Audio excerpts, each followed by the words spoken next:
Benfica Podcast is one of the founding members of Benfica Independent. Benfica Independent is an independent platform made by fans for fans. And in it, you can find our podcast, along with many other podcasts, along with articles of opinion, video segments, and much, much more. We're also on patreon.com/Benfica Independent with exclusive contents for our patrons. Hasta que no estás aquí dentro no sabes la grandeza de este equipo. Sí, es un club que tiene una grandeza que no se comprende si no estás aquí dentro. São de uma magia única, benfiquista, que só nós sentimos assim.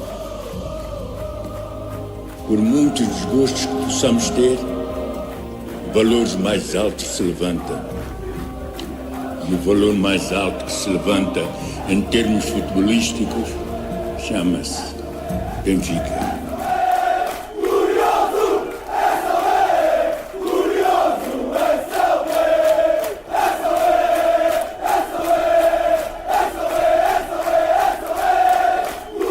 Quero o Benfica intimidar o adversário.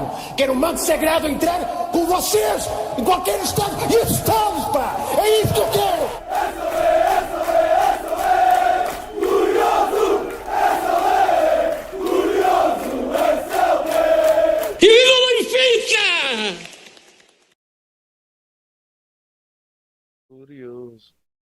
What's going on, everybody? Welcome to another edition of the Talking to the Doll Benfica podcast. My name is Alfredo Fumaças. Thank you for joining us on this new season for Benfica after winning the 38 championship. With me, as always, Cristiano Oliveira. Cristiano Oliveira, como é que é, amigo? Como é que tens estado? Eva, I'm trying to catch up to this new setup you got on YouTubers over here. And I'm hearing the intro and I'm hearing you talk. I'm lost, but it took me a while to realize how this goes. It's been a while. Man. It's been a while. How are you, Alfredo? Welcome to summer of what are you 2024? Summer of 2025. I don't even know, bro. Shit, we've been doing this shit for so long, bro. I know. But here we are. Dave's not with us. Dave is off on the Navida Boa. Navida Boa. Yeah, if you guys... somebody on the podcast gotta enjoy. If you guys don't know, obviously Dave got married not too long ago. He's off on his honeymoon, and I apologize to Dave ahead of time if I wasn't supposed to divulge that. But certainly, we're all happy for Dave. And there goes the six YouTubers watching. They're waiting to look, Dave. All the females bounced. Not touched, dude. Yeah, but here we are, Cristiano and I. We're back for another season after. Turn your mic a tad bit up or down, Saucy? Down a little bit. Turn your mic up. Turn it up. Turn it up, he says. Turn your mic up. All right, turn it up a little bit. I think it's I just realized you got the colors. Epa, tú eres muy fancy. We gotta. You got the stripes. Óyale.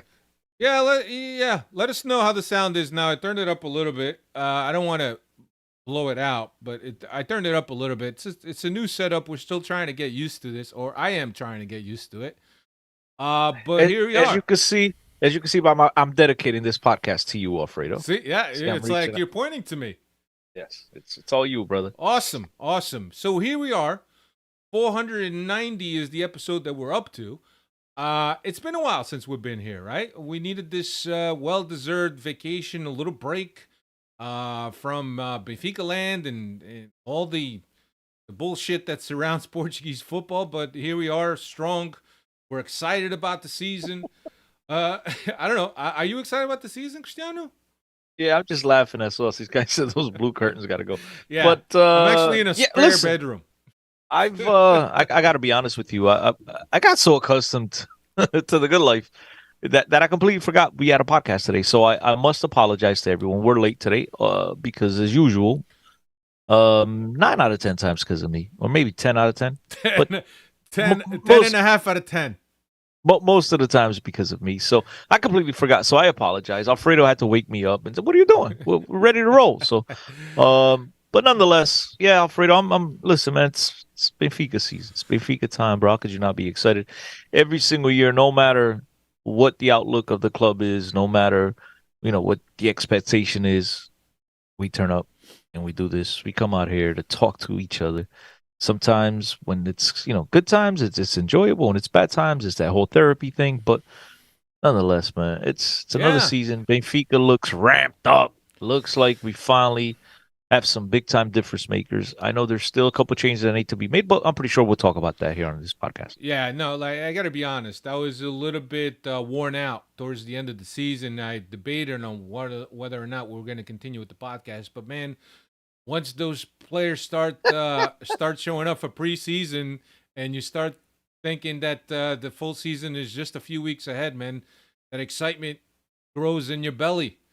Cristiano, you should have heard the sound of disgust from my wife when I said I had a podcast. You have a podcast? Because it's been a while since we haven't had a podcast, and she enjoys it when I don't have a podcast. Yeah. Like I told you before, I kind of got used to it too. But you know what? I'm happy as hell that we're back Tuesday nights. Speaking about Glorioso, and just to hit on a couple of things that you said. You mentioned we talked about it in the podcast. It's like, wait a minute, Di Maria showing up, bro. We figured why it can't go out now. I mean, now's a good time. So we figure we come back for another year. Yeah, at least. Absolutely right. So no pressure on Benfica, on the directors. If you want us to continue, bring in good players. All right, no pressure, guys. That's right. That's right. So we got a lot to talk about, right? And look, we're not going to get into the games in detail, but we will talk about the ins and outs of this of the off season and also during the preseason. We'll offer our opinion on some of the friendlies that we have watched, and we'll talk about some storylines of this preseason. So that's what we got on tap for you. Welcome everyone. Welcome all the Freddies for hit the checking like in. button. Hit the Smash like. it. Smash that shit. Wait, I got to do it too because I'm watching. Yeah, you're watching. Yeah, so let's get right into it. Benfica. I got 9 laptops. Nine Watching, bro, to laptops. get the numbers up. Tell your mom to hit that like button also. That helps. Yeah. So Benfica reported to preseason camp what either July 3rd or 4th, right? Because I remember that. So let's talk about the ins and outs. In Koksu, from what do we get? Feyenoord. A guy that resembles Enzo a little bit. I got to be honest, but there's still some things lacking. Obviously, he's not Enzo, but there's still some things still lacking. Now, what's lacking, Alfred? I mean, are you out of all the refuerzos, that's the one you choose to nitpick? No. I'm talking about one by one. But I'll but when you said he's Enzo-like, but there's still some things lacking. What's lacking? He's not as good defending as Enzo. But he's not a 6. He's a box to box. He's more of a creator. He's more of a. I think the dude is absolutely. Again, we have to calm things down because it's only been preseason. But from everything I've seen, you can't judge. It's nothing but impressive. The dude's got simple touch. You remember when we used to come on here and talk about Enzo's touches were always into space, into constructive areas. It was into, ways that players could get involved going forward as opposed to the nonsense, some backwards passes that would just, like Coutinho, when you have nothing else to do, you have no other option, you just pass it back. No, there's always a purpose behind every single one of his passes. And you can tell when a guy plays one touch, two touch, one touch, one touch, two touch, you can tell the dude's brain is a machine. So, I mean, in my opinion, the dude's going to be special. I don't see anything to nitpick on him right now, even though, as you mentioned, he's not as good defense. I never expected him to be. He's not a 6. He's not a defensive center midfielder. He's more of a box-to-box, an organizer, a guy that can score goals, a guy that can really get involved in the offense. And I just love the way he spreads the game, Alfredo. So he's one of the most exciting. I mean, he's probably the player I'm most excited to watch all year long. Yeah, look, I think that's way too early to be judging players, but there's some things here and there, and then maybe, like you said, I'm nitpicking or being too expectant of this guy, but certainly he has impressed me so far. But we'll get into it. Also in Angel Di Maria. And who saw this one coming? There was some talks last year that there was a possibility he could have joined Benfica, but apparently this was the year. Convinced by Rui Costa on his last what is his last year of contract, or his contract that expired with Juventus, and he joined Benfica. It's not too often that you see players returning to the club, especially foreign players that it still have, in my opinion, a lot to give to the game. He comes off winning a World Cup title, where he played significant and was a significant part of the World Cup winning team for Argentina. So certainly, the people that say, "Oh, he's too old," he's coming to retire to Benfica. No, no, no, no. That's not the case at all. I think that he will be a big contribution to this team. I don't expect him to play all 40 something games or however many games Benfica is going to play, but we have options. We have options. Cristiano, I know you were excited about him joining.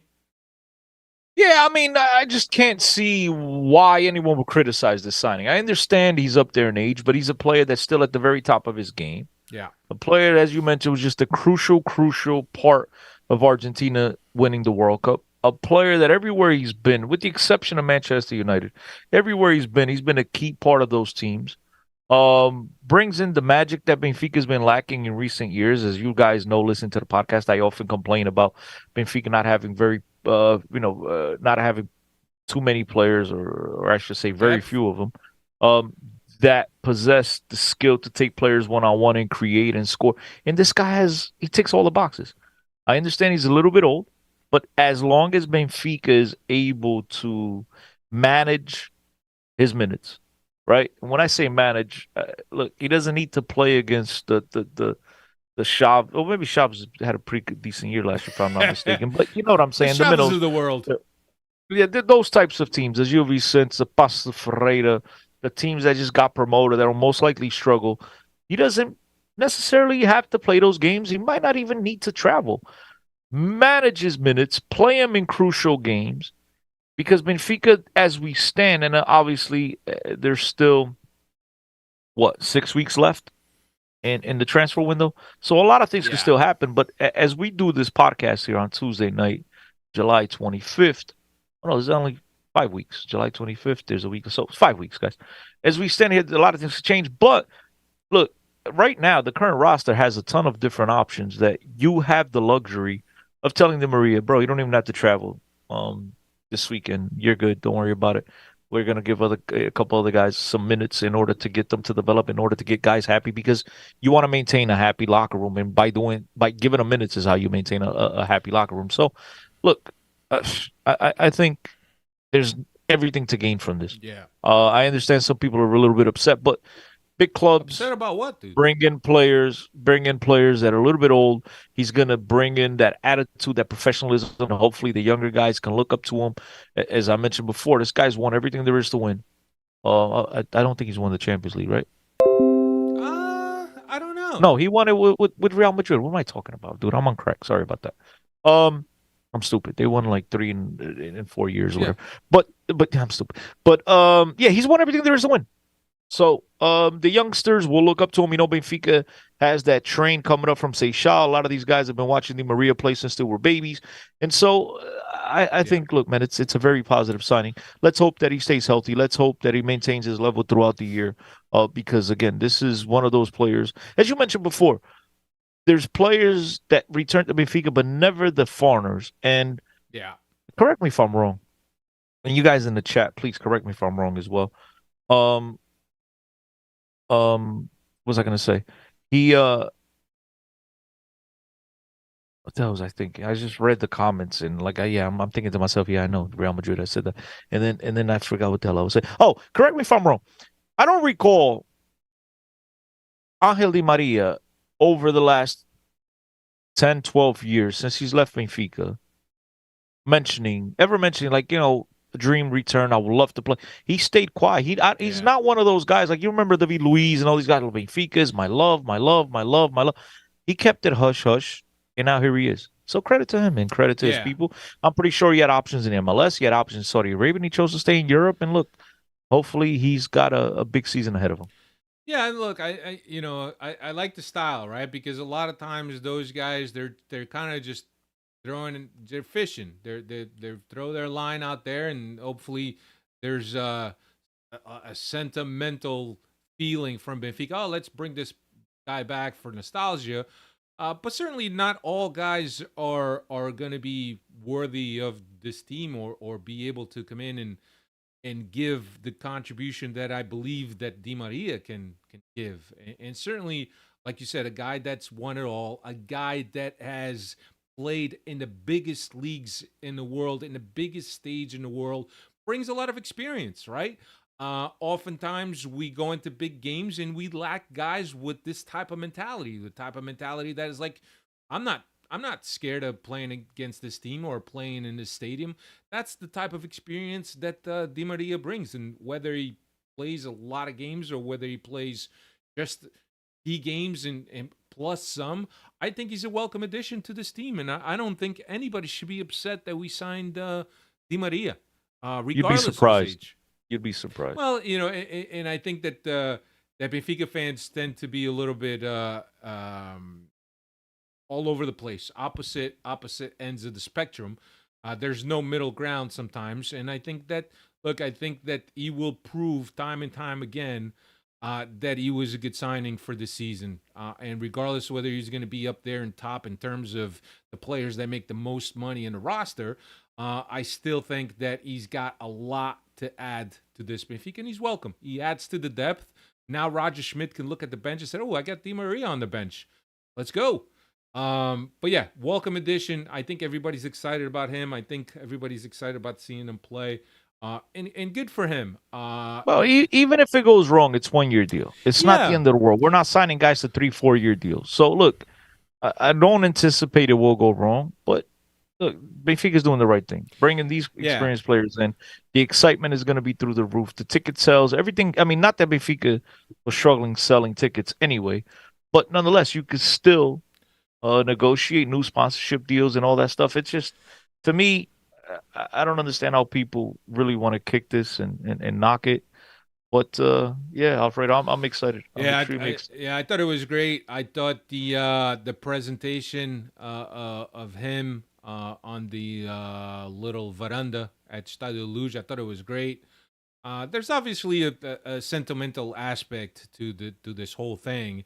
The fact that he said, "I've never forgotten Benfica fans," and Benfica is the club that gave me my entryway into the world of professional football, and obviously not playing down Rosario, but certainly Benfica was his first foray into European football, and then we saw the career that he had. So I think, look, at the end of the day, I think it's a good signing, and for those people that are still a little skeptic about it, then it is what it is. I'm sure he'll prove you wrong.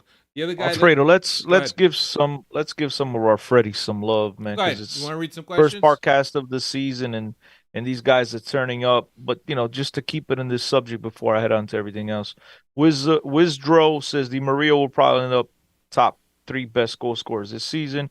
Bruno Teixeira, I'm currently living in Argentina, and here everyone thought Di Maria would be joining Inter Miami. Aha, he came back home instead.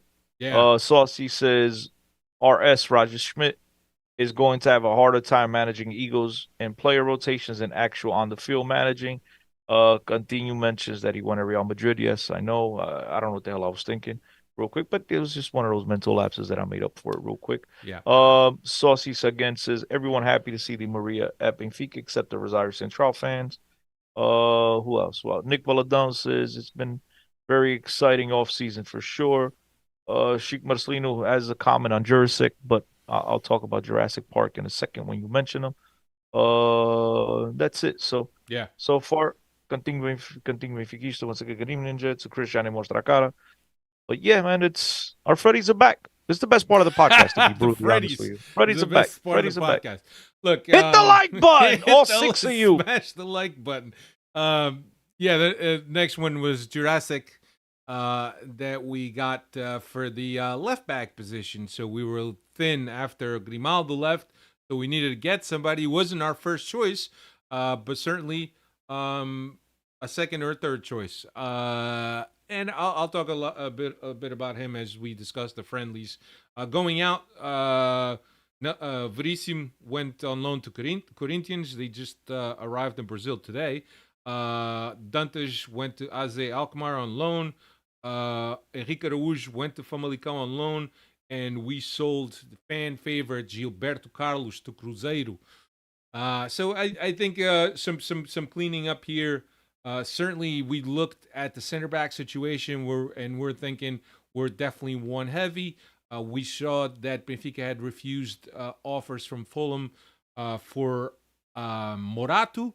Good. Let's keep it like that. So we knew that somebody was going out, and as Saucy mentioned, there's going to be a lot of man management by Roger Schmidt. I think that's one of the biggest keys of the season is how he manages those egos. But certainly, I think that if you're talking to the players, you're being communicative to the players, and you're coming due on your promises to the players, I think that the players will respect. And I think that as long as the season is going well, and guys are getting playing time, I don't think there'd be much of a problem there. But certainly, egos is something that I anticipate of happening. So ins and outs. I think in terms of how we look at in terms of a roster, goalkeeper perhaps to compete with Flaco Dimos. Benfica was interested in an Athletic Paranaense goalkeeper Bento, but apparently we couldn't reach an agreement, and Athletic said that he was no longer for sale. So we are turning our back and looking for somebody else. I wasn't paying attention. I was reading my notes here. You have quick, notes? now, Holy shit! No, I meant to say my email. Sorry. Oh, your email. But now I emails. You know what I'm going to. But now I see. I guess what would you say? Gilberto Carlos went to Cruzeiro because I see Bahia, not Bahia. Cruzeiro. Sorry, he went to Bahia. What do I know? I'm not a Brasileirão expert. It's Bahia, a blue Cruzeiro, team. Many other teams. You're right. He did go to Bahia. I'm sorry about that. Yeah, these guys, yo, the Freddies, bro. The Freddies make you pay attention. They keep you on your toes. I wasn't paying attention. I was reading I swear to God, I was deleting emails, and then I look up and I see Bahia, not Cruzeiro. And I'm like, is he talking about Gilberto Carlos? Because I know he went to Bahia. Yeah, so you went to that. That's my fault. I mixed those up. All right. Hey, it's preseason, baby. Yeah, you did the Champions League for the Maria, and I did the Bahia. Let's see how. No, I corrected it like a second. And plus, we do this shit in the regular season, so might as well just start doing it right away. Be consistent. Yeah, of course. Yeah, let's keep the Freddies accustomed to what our style is. But certainly, in looking at this roster, right? One can make an argument that we need a goalkeeper to fight with make an argument. with Flaco Dimos. I think what we saw today from Samu wasn't very encouraging, and I think that by getting a goalkeeper that can compete with Flaco Dimos, you're only gonna get Flaco Dimos better, whether or not he loses his spot. But if they're competing, I think both players have a lot to gain from that. In terms of right back position, now that Gilberto has left, that is a little bit thin. We saw João Vitor play some games at right back. Today we saw João Neves play right back. So I think that Benfica is still looking for a right back. Last I heard, we were looking at somebody in Brazil. Welton? The young, what are you talking about? The right back from Flamengo? Yeah, 19-year-old. I don't know if he's from Flamengo. Was Walton, I think. What, the right back, the young right, 19 years old. He's made 36 appearances for Flamengo, I believe, in the first squad. Look, I think that we're well suited with Ba, but certainly Ba could go down like he went last season, and we need to have a proper replacement. Also, having competitions in these positions is only going to make guys better, whether they get the starting job or not. Guys will continue to fight to win that position, and I think that competition is going to breed a very, very good level in terms of what each player will show themselves. Anywhere else, I think that I don't think I've ever been this happy in terms of depth on a Benfica roster this early in the season. Obviously, there's talks about Gonçalo Ramos leaving.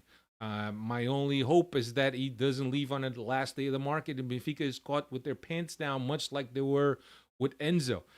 There was conversations about Benfica going after the Mexican kid forward Jimenez.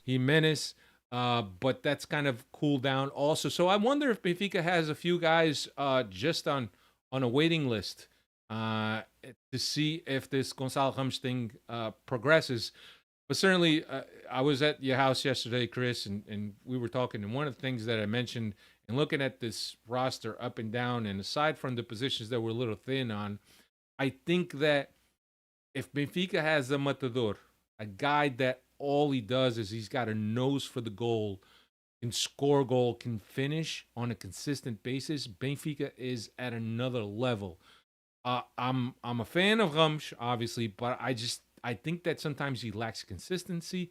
I think some of his inexperience sometimes gets the best of him, and he misses some sitters, man. And looking at who's behind him, Petar Musa, okay.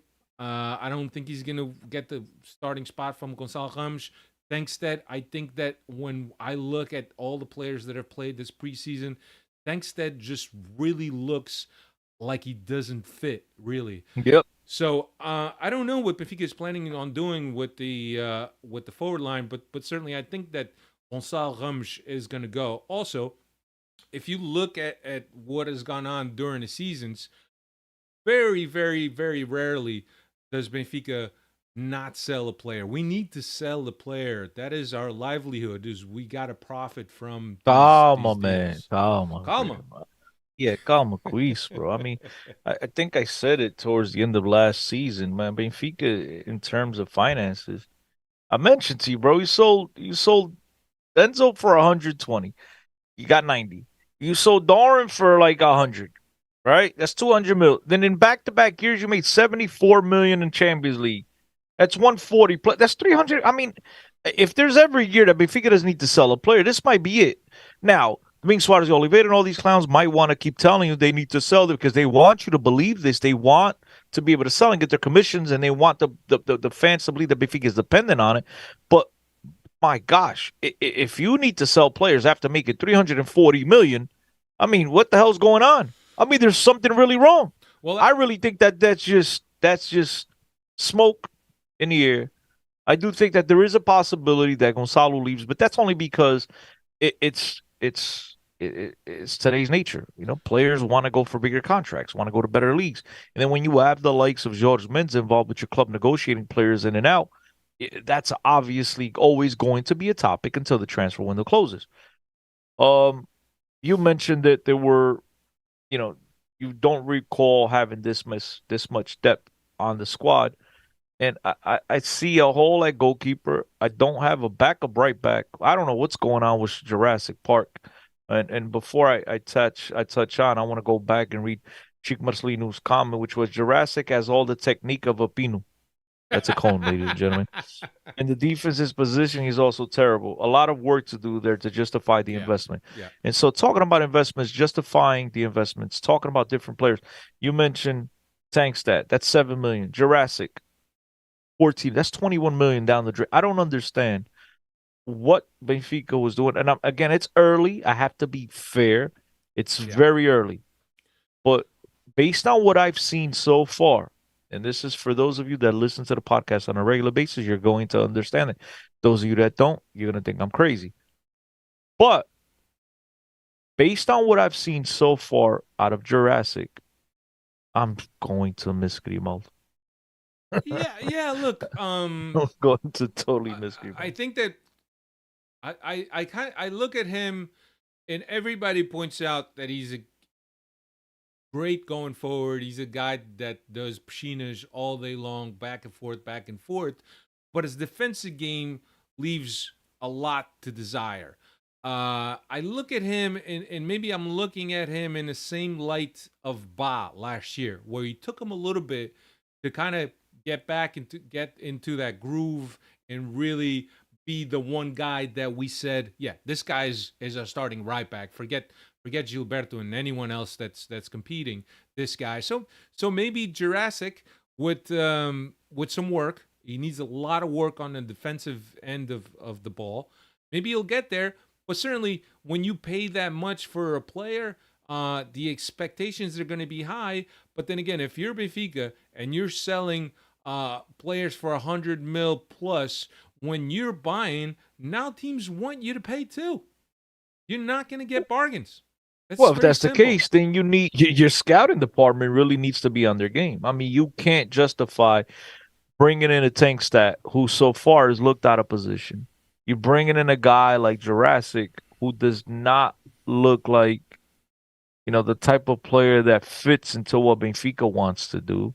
Again, being early, I understand, but that's 21 mil just on those two players.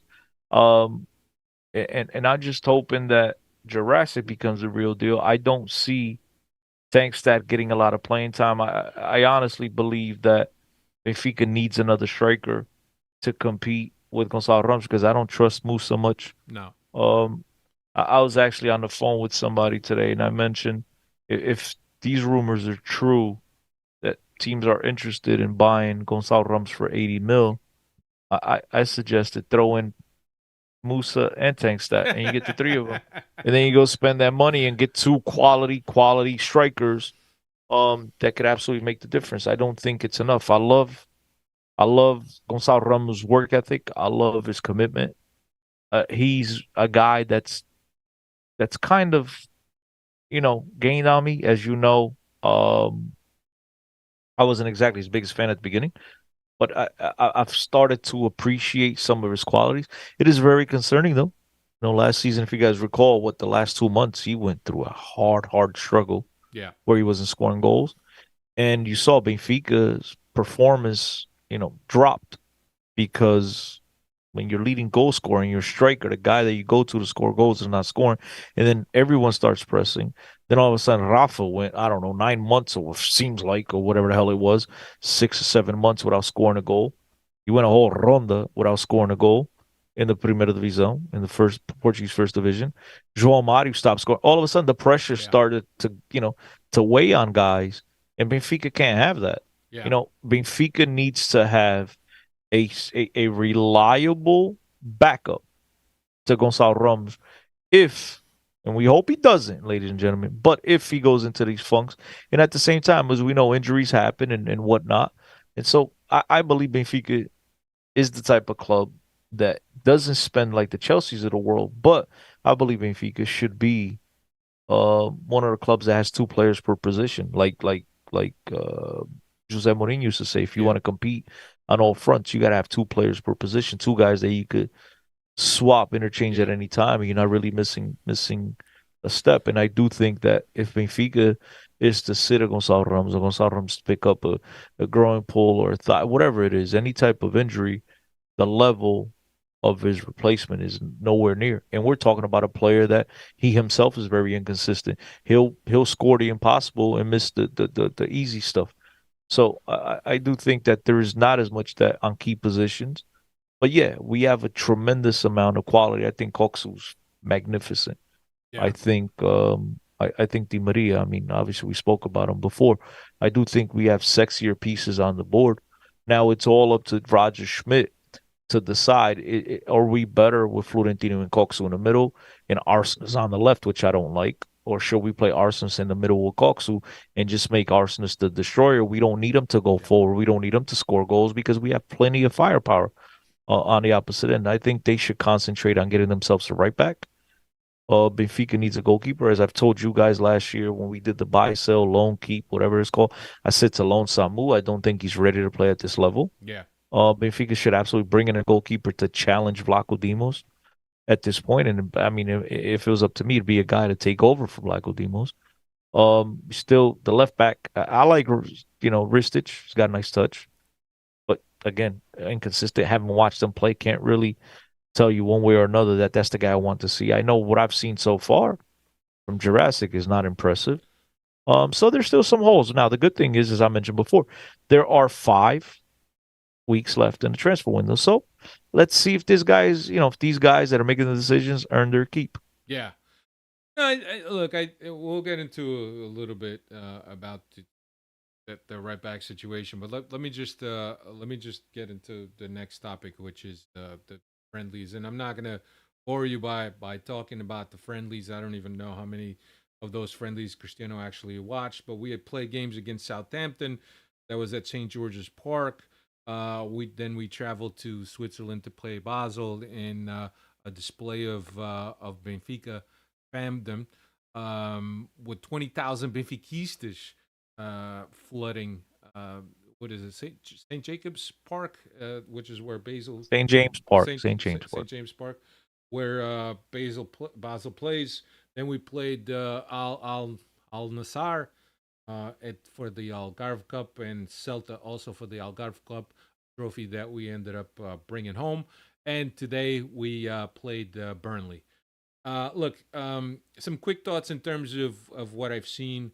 I'm not going to judge any players because it's early in the season. You got double and triple sessions. You got very little rest between games. The players' legs are heavy.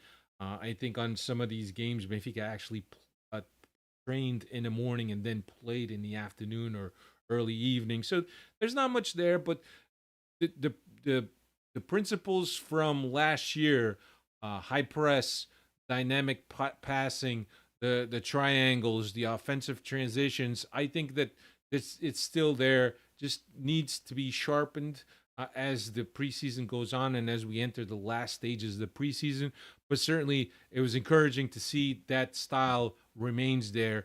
And then when you add guys like Di Maria and Rafa, which are guys that are very nifty and can combine well and can find that little dink, that little pass to free up guys and get creative along with Neres. There was some really interesting and encouraging things throughout the preseason, especially when that team that we feel is going to resemble what our starting 11 is going to be in this beginning of the season, especially when those guys were on the field. There was a lot of encouraging things. Now, when there's a whole substitution of a whole team for the second half or first half, or whatever it is, there's obviously a drop, but still, I think that the mix of players that Roger Schmidt has used throughout this preseason, throughout the different halves of the games, have been interesting. I've kept the team balanced. I remember one game where there was Neres, Di Maria, and Rafa that played up front in the second half. There was João Mario and Auschnitz that played in the second half, and we saw a Benfica that was very vertical, very attack-minded, to a Benfica that more possession, more controlling the possession, and more calculated attacking transitions from Benfica when Auschnitz and João Mario were on the pitch. Because, those are their traits. They're not guys that are going to take players on. They're guys that are going to be a little bit cerebral in the way that they touch the ball around the pitch and the way they move with the team. But certainly, I think as you look at this and the options that Roger Schmidt has available to him, certainly that could be a plan B within this team. And a plan B was something that I always said last year that Roger Schmidt didn't have. There was times that he struggled and he didn't have a plan B to combat what the team was being faced with. So hopefully having choices on the bench and the type of players that we have on the bench will give a plan B for Roger Schmidt, and will keep us or keep our opponents guessing in terms of what we're going to do or the looks that we're gonna show. Not much else in terms of the friendlies. The results are what they are. Today against Burnley was our first loss of the preseason, but I mean that's not something you really count. But certainly there was a lot of encouraging things. The Samu blunder, I don't know.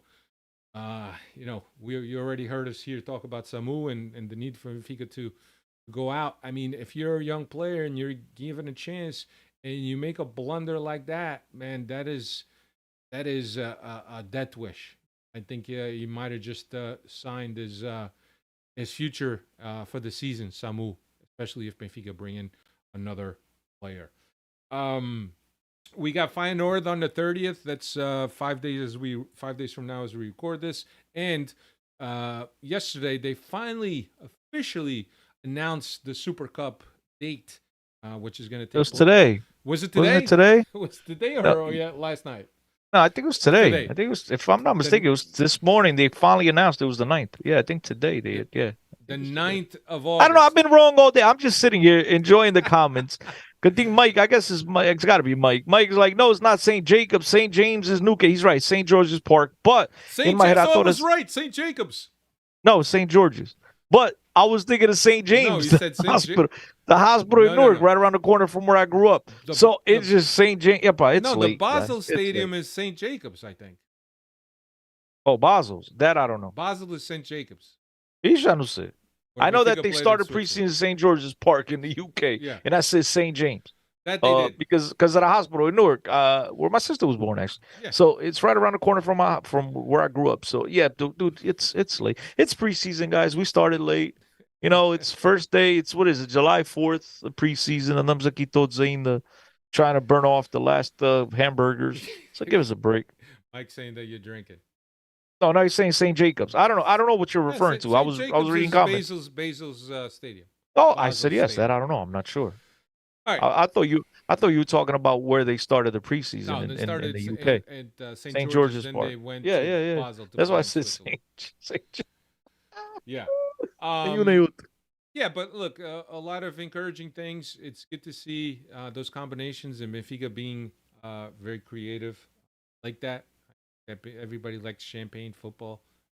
How the hell do you even know where Basel plays? God bless you. Hey, because I watched the game. I didn't watch that game. Anyway, let's turn our attention now to the preseason storylines, and I'll throw some stuffs out there, and we could discuss it, Chris. And I know that you probably haven't watched a lot of preseason games, but the right back situation is obviously a storyline for me in this preseason. And there's a lot of people out there, and myself included in that group, that think that Reece Teach is having a much better preseason and is showing himself much better than Jurasek. Somebody had said, I don't know if it was somebody had said in the comments, and I apologize for not remembering, that Jurasek is just getting into form, and once he's into form, he's ready to take off. I don't know so much about that. I think that he has a lot of defensive problems. He has defensive issues. He was playing is not a league that's very well known for the competition. He came from Slavia Praha? Chris? Same team. Yeah, I think it was the same team as Ba. Yeah. Think about that. They got not what? the right back situation. Yeah. 14. Got 20 mil for us. That's the left back situation. Sorry. But the right back situation is concerning. The fact that we don't have a worthy substitute, but maybe Chris, the scouting department is listening to you. They don't want to spend a lot of money on a guy that's just going to be just okay. Maybe they want a guy to until he pulls up lame, and then you got to rely on João Neves once again to play right back.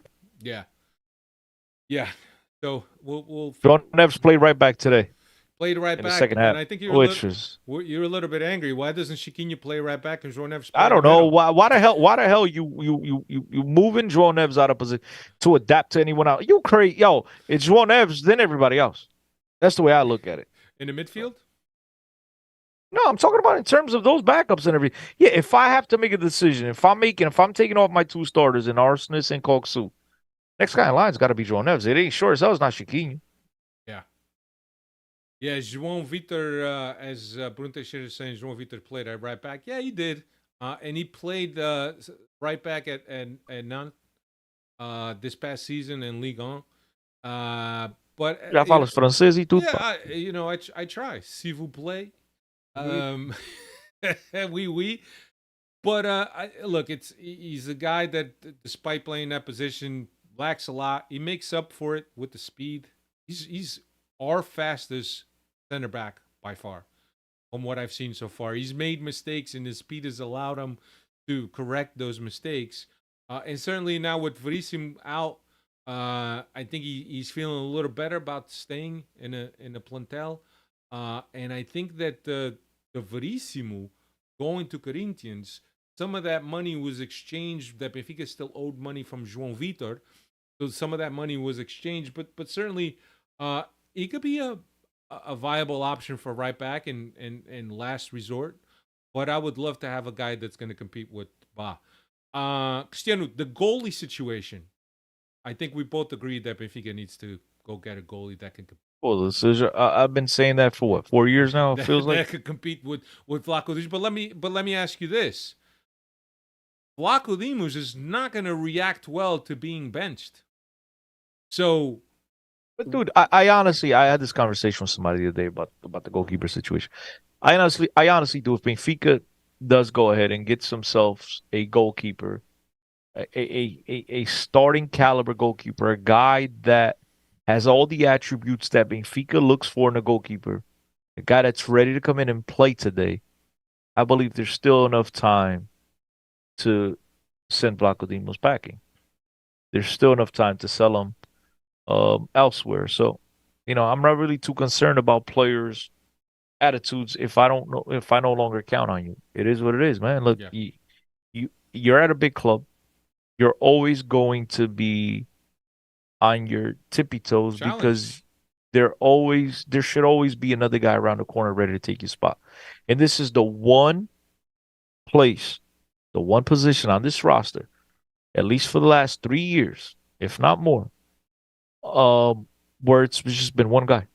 There's really nobody in the wings, no one that could potentially even scare you, pose a threat to taking the number one spot from you. Yeah, So you can't have that at a big club. Got to yeah. have guys that are in that are ready to step in at any moment and perform to the highest level. The thing is that we really haven't heard in terms of media of goalies that Benfica may be looking at.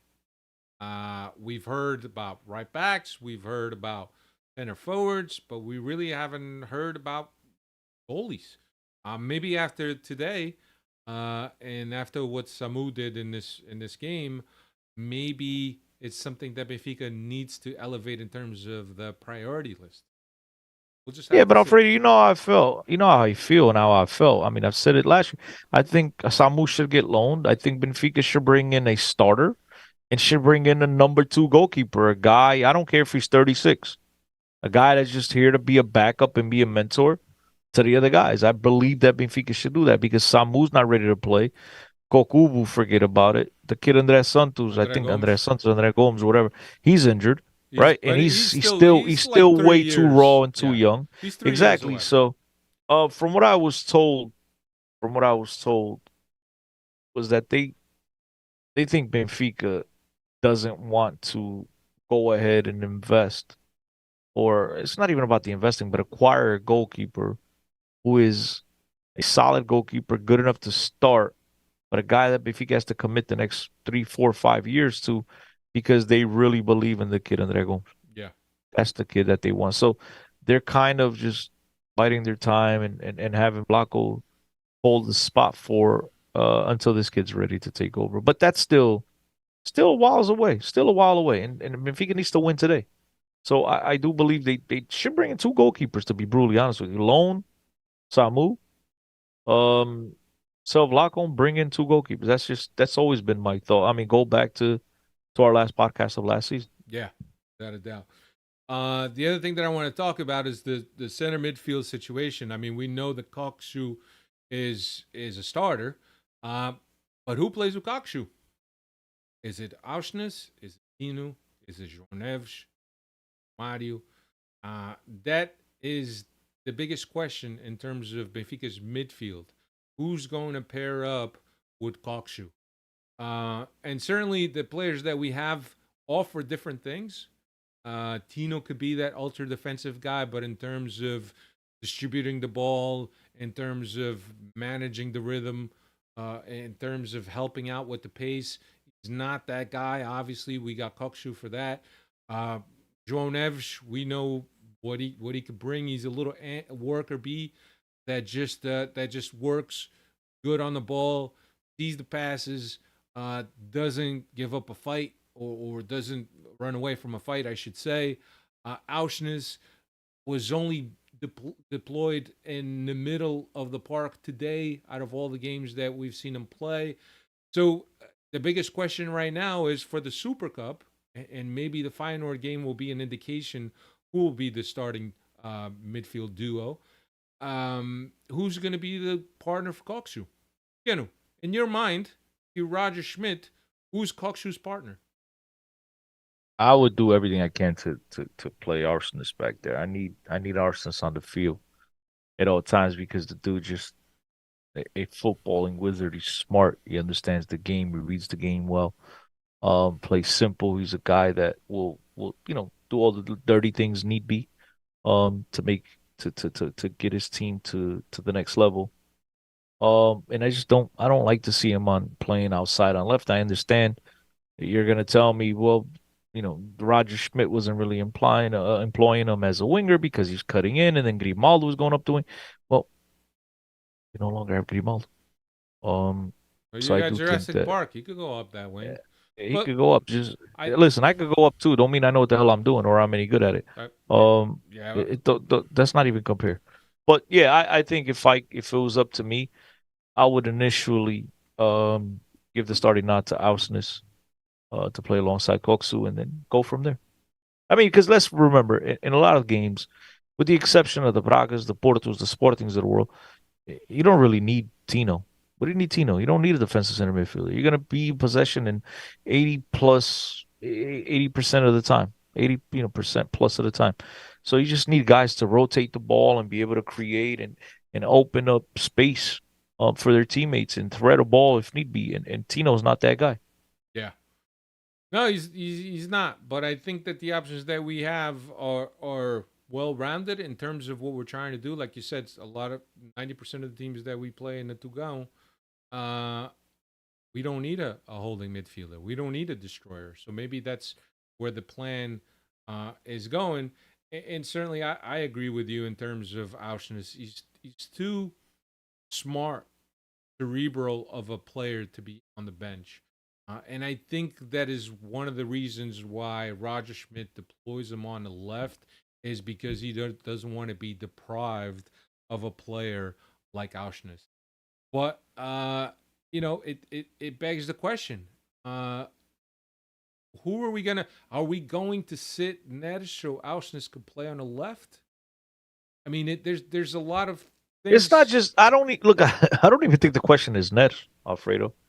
I don't even think the question is Nets because we've seen that Nets is a guy that Roger Schmidt has no problem sitting. I think it's more what are you going to do with João Mario, a guy that scored 17 goals last year, a guy that really counts for Roger Schmidt, a guy that, as someone told me today, he balances out the team better than the Nets does. I think that's what it's going to come down to because if you're going to play Arsenal on the left like he employed him last year, now you're not only benching Nets, you're benching João Mario as well. You know what I'm saying? So I just don't see it. So Yeah, no, it's and that runs into our next topic. Can Neres and Di Maria play on the same team, start on the same, or do we need a guy like João Mario to balance out all that offensive mindness of that top five or top look, four? I'm reading some of the comments. Some people saying to sell Tino, some people saying to keep Tino. I actually tend to agree with the people that say to keep Tino because we don't have another player on the roster with his defensive capabilities. Yeah. So you need a player like that when you were playing a big Champions League matchup, when you're playing, as Yeah. I mentioned before, Porto Sporting Braga to that extent. So you need this guy on the roster. I just think that in a campeonato in the Portuguese league, where as I mentioned before, 85% of the matches you're playing against teams that all sit back. There's no need for Tino when you're gonna have three counterattacks to defend the whole game. You know what I'm saying? Right. And so I think that's where Roger has to be smart. And so I'm not totally in favor of like some are saying to get rid of him at this point. You don't have a single defensive midfielder. I mean, you don't have another, I should say. I'm sorry. You do not have another defensive midfielder on this whole squad. So you can't get rid of your one and only. Can Neres and Di Maria play on the same 11? Again, bro, when them teams are sitting back, Alfredo, where they're not even making any sort of attempt to come forward. I mean, don't you want those guys on the field? Don't Oh you want yeah, those guys to create and penetrate? Don't you want those guys to get the ball and create a little bit of magic, be able to beat somebody one on one and thread a ball to, yeah. into the box? I mean, that's what you need. I mean, do you really trust Tino or Arsnes or even João Mario for that matter with 10 minutes to go in a crucial game that you need to win on the road where the team is packing the box in Vizela? Who do you want on the field? Neres with the ball at his feet? Di Maria with the ball at his feet? João Mario, Tino, or Arsens? That's the question. Yeah. You know what I mean? To me, it's simple. It's a simple answer. That ties back to what I was referring to, which is you need Tino for some games, but for the other games, you don't really need him because you're Yeah. really not going to be defending much. So I agree. You won't find a disagreement here. I just and look, like Saucy says, these are good problems to have, right? If we're discussing how Roger Schmidt's going to manage to fit all of these guys in an 11 with so much that each one of them can bring to the team at different stages of the game or depending on what the game needs, I think that it's going to be interesting. It's going to be interesting. here's the solution. Go ahead. My boy Sneaker shouts. He says, Mate and Koksu in the middle. Mate? Yeah, why not? Mate that still. Why not? Come on, Mate that can't play at this No, time. I was Come on, stop. joking, man. We have okay. I thought you said. And then SOBEEES says, don't forget we also have Gets. Nothing official on Gets, ladies and gentlemen. Yeah. I know Wizdrow before said that we should get. I mean, guys, at this point, we just mentioned if Arch is playing on the left, Ned and João Mario are going to the bench, but you don't need another winger. Benfica should, whatever money that they were intending to use on a Gets, invest it in a striker.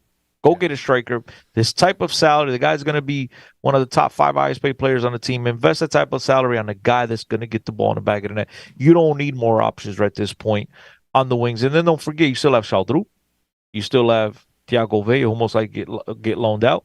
But you have plenty of. There is absolutely zero need today for Gonzalez. Last year when we got him, 100% agreed. We needed another option because Sheldrup was still we still don't know what we have from Sheldrup now. But at the time, Roger obviously wasn't trusting in him much. Our other guys were really, as I mentioned before, struggling for consistency. So Geds was the right guy. But today, come on, guys, let's be real. You don't need him for anything. Yeah. You have plenty of options. Go get a striker. Hey. Get a guy that can put the ball in the back of the net. Yeah. Get an upgrade on Peter Moore. Get a guy that's really going to give Gonzalo Ramos a run for his money. Right. Chris, I know that you haven't watched a lot of preseason, but the one guy that has impressed me is Sheldrup. He's really loosening up, really gaining confidence, and we're seeing things from Sheldrup this early in preseason that we did not see in its totality last year, both at the times that he came in for the A team, but also on the B team. Sheldrup has really loosened up, and to me is one of the guys that has stood out this preseason in terms of the ability and growing and progressing into what we had seen from Sheldrup last season. So encouraged by that, but like you said, Cristiano, nothing. I'll tell you real quick. I some of you might be upset, but I have not watched a single minute of. No, I did. I watched today. I watched a single minute today, but that's about it. I've not watched second halves of any of these preseason. First halves I've watched. Second halves not watched any. Yeah. So I heard. You're one of many people that have told me Sheldrups look better, but I'd be lying to you if I told you yes, no. I honestly don't know. I've not watched second half. So yeah, no. He's really been a guy that is taking the opportunity. He's making the best out of it. Somebody was saying here. What I meant to say is that it has not been confirmed that Benfica is extending Gonçalo Guedes' loan. No. So even though he's getting treatment in Portugal, he has not been confirmed that he's going to stay with Benfica for the rest of the season. And there's no need for him, bro. And I'm with you, Cristiano. If you got Sheldrup emerging, why do we need Gonçalo Guedes? Why do we need another guy that's injury prone? that has been inconsistent these past few years of his career. His whole career. And That's the one knock. yeah, and then the money that we're paying, because I'm sure we're shouldering some of his salary, but that's neither here nor there. I think it's just a matter of really putting your chips with this kid, that you don't know what kind of consistency he's going to be able to give you and what kind of contribution he's been able to give you. I think that last year, because we were lacking in that department, I think he was welcome. But with Di Maria arriving, with Sheldrup emerging, with Neres also wanting to play, where's Ged's going to fit? Bro, sketch to Sheldrup for now. Sheldrup will be a player that will get some burn here and there. But that's more for the second half of the season in Taça da Liga games. I mean, as we mentioned before, you still have João Mario and Neres, who are key figures on this squad that are going to have a hard time getting on the field. So, look, I think Sheldrup will stay. I see Sneaker Shouts mentioned. He asked a question before. What do you guys think about Thiago Gouveia not getting any preseason time? How do you guys think we handle it? I think he needs to go out on loan. Yeah. There's just not enough minutes to go around for everybody. Yeah. And sometimes you have to make these difficult decisions. And if you got to send kids out on loan for them to develop and hopefully get to the next level and come back home, that's fine as well. I mean, it's part of the growing process. Yeah. Gouveia and also Martin Net were guys that we knew were going to do preseason with Benfica, but neither one of those guys has seen any time. But look, with a roster that's this stacked, especially at those positions, it's going to be hard. It's going to be hard for these guys to get minutes. So if you have to go, you have to go out. You have to go out. I think that Benfica may have 3 or 4 spots left in terms of how many players they could loan. I don't know if that's, somebody said last year that had changed, but from what It changed. I think it's only 3 in the first division, right? And right now, so far, you have the kid to Famalicão. Yeah, you have Henrique Rouge that went to Famalicão. Paul Bernard is most likely going to be Paul Bernardo, loaned Martin out. Neto, Gouveia, those 3 are going to go out, but it doesn't necessarily mean that it'll be out in the Portuguese league, Alfredo. They go out elsewhere. You know what I mean? It's just you can loan 3 in the Portuguese league. You can loan 8, whatever it. I think it's 8 in total to outside or whatever in total. But in terms of the Portuguese, I think it's only 3. Yeah. So we won't have to worry about the first official game of the season, the Super Cup, about Neres not starting because he has been suspended for the game after. No, I think right now he can play, Alfred. I think he appealed it. I don't. I think he can play as the appeal process goes through. So I think you're getting ahead of yourself there. I don't think the final decision been made yet. Okay. Look, Wizro makes, is it Wizro? I think so. Somebody no.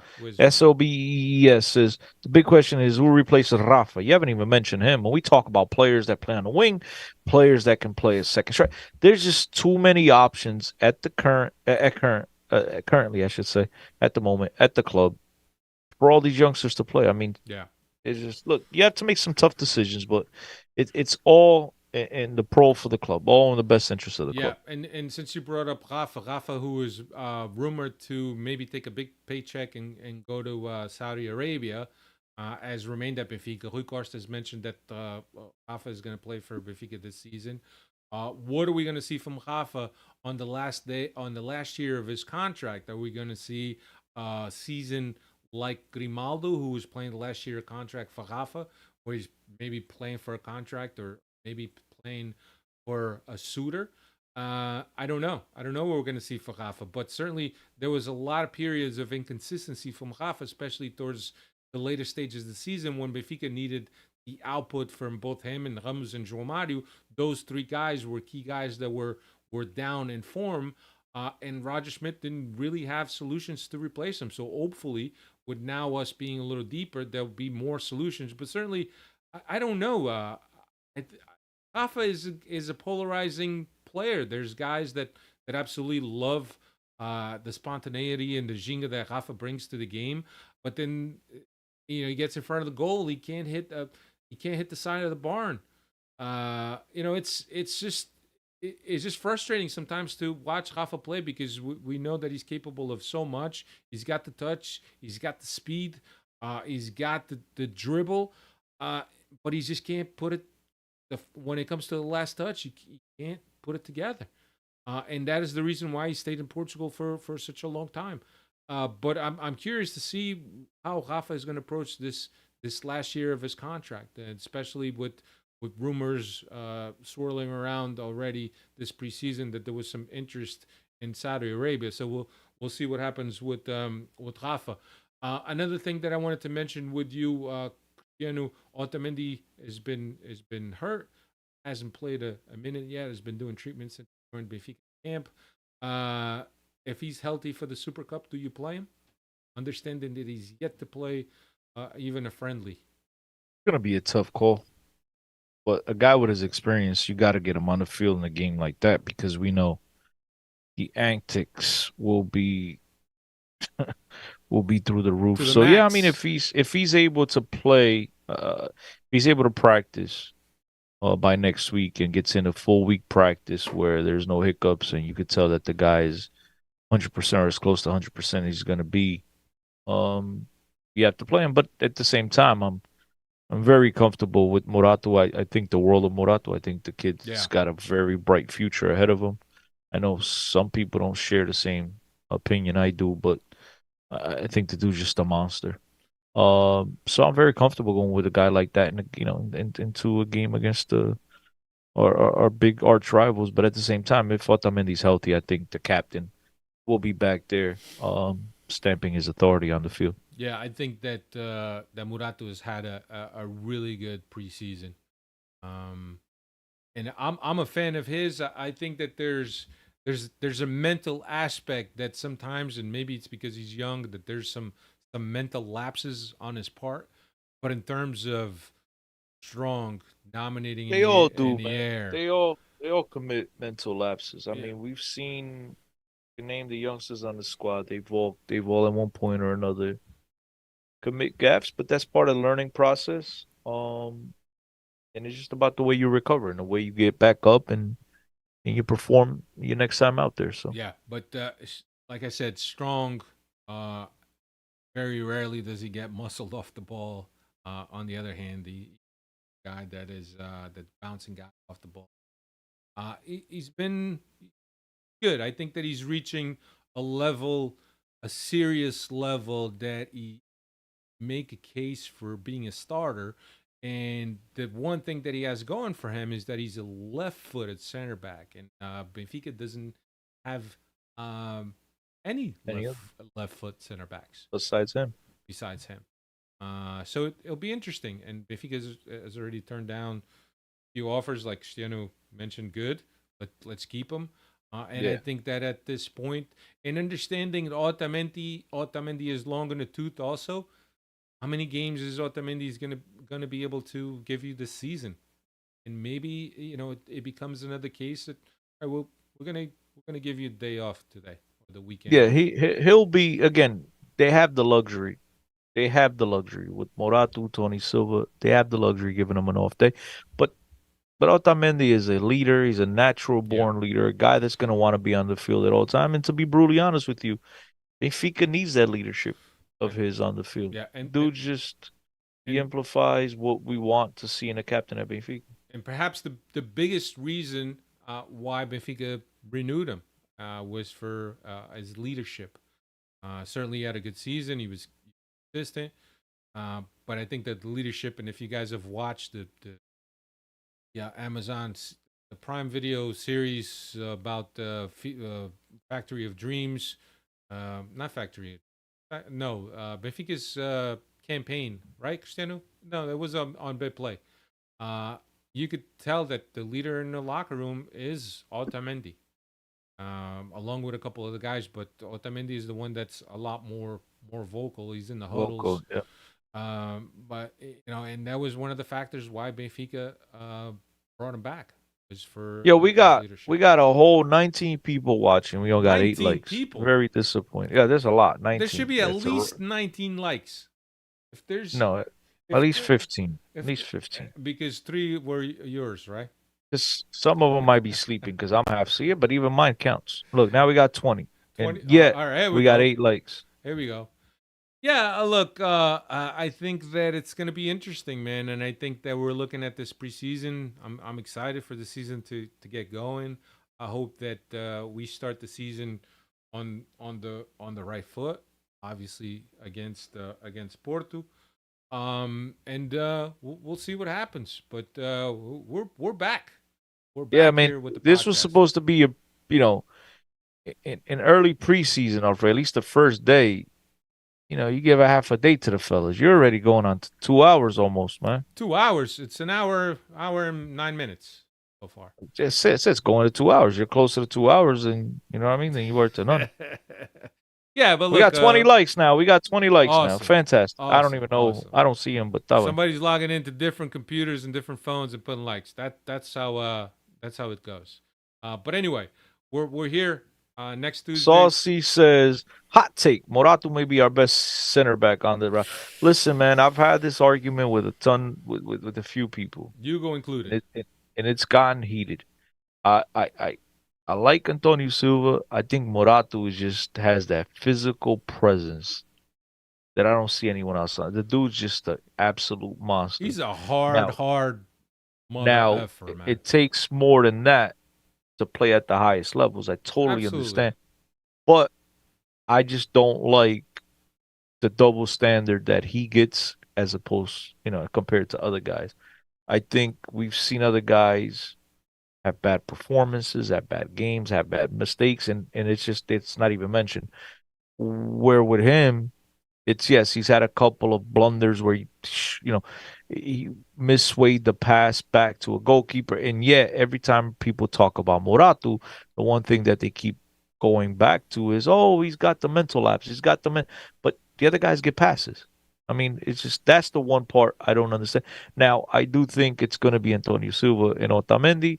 Morato's going to have to buy his time, but I think by next year, I think Antonio Silva might be out the door. And then, you start Morato. I think Morato will get a lot of playing time this year, though, to keep him happy. But I think dude's future is as bright can be. You see the Fulhams of the world coming in for 25 million. That's based off of a relatively limited playing time. These EPL teams are going to drool all over themselves. The guy's 6'3" or whatever. He's an absolute robot. He's just a monster. Yeah, he's a monster. Physically, he's got everything you need. Yeah. And so I think Benfica is going to make a nice, going to get a nice payday from this kid. Yeah. No, it's going to be good. And look, you don't want to be in a situation where you have to go sign John Brooks in the last couple of days of the window because you went a couple guys down. Injuries will happen. It's great that the squad has depth. It's great that we're arguing here or discussing who's going to start over who or who should get the start. These are all good problems because if we knew who was going to get started, that means that the guys on the bench are not even competition for the guys that are going to get the starts. And there's quite a few positions that we have that competition and that can only benefit Benfica. Anyway, Cristiano, let's go. Let's get out of here. Eu já tô pronto pra dormir, bro. Yeah. Thank you all the Freddies for joining us, keeping us company. Next Tuesday, we'll be back with another episode. We'll discuss the game against Feyenoord. We will look ahead to the Super Cup, and we'll also have the league fixtures that we'll get into and we'll talk about. And that's it. That's all I got. Yep. Always good. Yep. Thanks to all the Freddies, man, for keeping us company. They're honestly my favorite part of the podcast, besides talking to you, Alfredo, and Dave. But Dave's not here. I know they are. Dave's doing more important thing. We'll be back next Tuesday. Take care, everyone. Stay well, and Forza Benfica. Take care.